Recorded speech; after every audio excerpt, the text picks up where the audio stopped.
Hello students, आज हमें discuss करनी है क्लास 6 की वर्कशीट नंबर 8 जो कि ली गई है lesson number 2 components of food में से। आज हमें उसके आगे का टॉपिक डिस्कस करना है जो है balance diet, very important topic. तो बैलेंस डाइट की अगर हम बात करें तो बैलेंस डाइट क्या होती है? एक ऐसी diet, balance diet is a complete diet जिसको अगर हम खा लें तो हमारी बॉडी को किसी और न्यूट्रिएंट की ज़रूरत नहीं होती। तो बेसिक न्यूट्रिएंट्स क्या होते हैं? जैसे carbohydrate, protein, fats, vitamin, mineral, roughage, water, ये सब हमने पढ़े लास्ट क्लासेस तक। तो अगर हमें हर मिनरल सही अमाउंट में, हर क्वांटिटी में, हर न्यूट्रिएंट अगर हमें मिलेगा तो हर न्यूट्रिएंट के मिलने से क्या होगा, हमारी डाइट कंप्लीट हो जाएगी, तो वो बन जाएगी बैलेंस डाइट। अगर हम एक भी न्यूट्रिएंट इनमें से ना लें तो हमारी को कोई ना कोई प्रॉब्लम हो जाएगी, कोई ना कोई बीमारी हो जाएगी, क्योंकि हर एक न्यूट्रिएंट की अपनी एक इम्पॉर्टेंस है, राइट। तो बैलेंस डाइट जो है ये क्या किस लिए ज़रूरी है? For growth and maintenance of the good health. अगर हमें एक अच्छी हेल्थ रखनी है तो हमें बैलेंस डाइट की बहुत ज़्यादा ज़रूरत है। Are diet should have all the nutrients. ज़रूरी है कि जो भी हम डाइट ले रहे हैं उसमें सारे न्यूट्रिएंट्स हो और राइट अमाउंट में प्रेजेंट हो। तो not too much of one and not too little of other. ना तो हमें कोई भी एक न्यूट्रिएंट बहुत ज़्यादा लेना है। अगर हम सोचें आज हम सिर्फ प्रोटीन्स ही खा लेते हैं तो वो बैलेंस डाइट होगी, नहीं। हमें ऐसी डाइट लेनी है जिसमें प्रोटीन, कार्बोहाइड्रेट, मिनरल, विटामिन सब हों, तभी वो अपने आप में क्या बन पाएगी? कंप्लीट डाइट बन पाएगी। तो a diet which contain all the nutrients in the right amount is known as the balanced diet. उसके बाद देखिए, ये आपको prepare a chart of whatever you eat over a period of week. यहाँ पे आप लिखेंगे कि जो जो चीज़ें आपने पूरे हफ्ते में खाई वो आप यहाँ मेंशन करेंगे।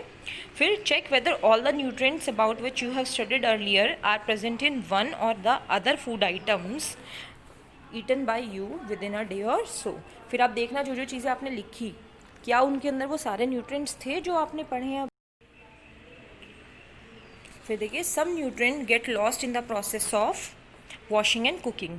जब हम खाने को वॉश करते हैं बनाने से पहले, वेजिटेबल्स को, या कुकिंग करते हैं, पकाते हैं, तो उनमें बहुत सारे न्यूट्रिएंट्स जो हैं वो चले जाते हैं, ख़राब हो जाते हैं। तो repeated washing of rice and pulses, जैसे हम दाल और चावल को बार बार धोते हैं तो बहुत ज़्यादा बार धोने से उनके अंदर जितने भी विटामिन हैं और मिनरल्स हैं वो चले जाते हैं वॉशिंग के साथ।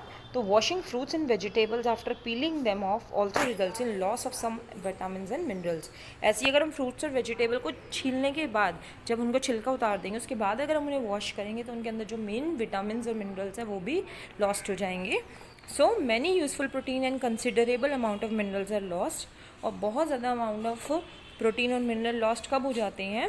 अगर हम एक्सेस वाटर जो है कुकिंग के टाइम पे यूज़ कर ले और उस पानी को बाद में फेंक दे। जैसे हमने दाल बनानी है, बहुत सारा पानी हमने उसमें डाल दिया, उसके बाद या सब्ज़ी बॉईल करते हुए पानी ज़्यादा डाला, सारे विटामिन मिनरल उसमें लूज़ हो गए, उसके बाद हमने वो पानी फेंक दिया, तो मेन जो सारे न्यूट्रिएंट्स थे वो तो चले ही गए, कुछ अब खाने में ऐसा नहीं बचा। तो हमें इतनी एक्सेसिव हीटिंग या वॉशिंग या कुकिंग नहीं करनी चाहिए।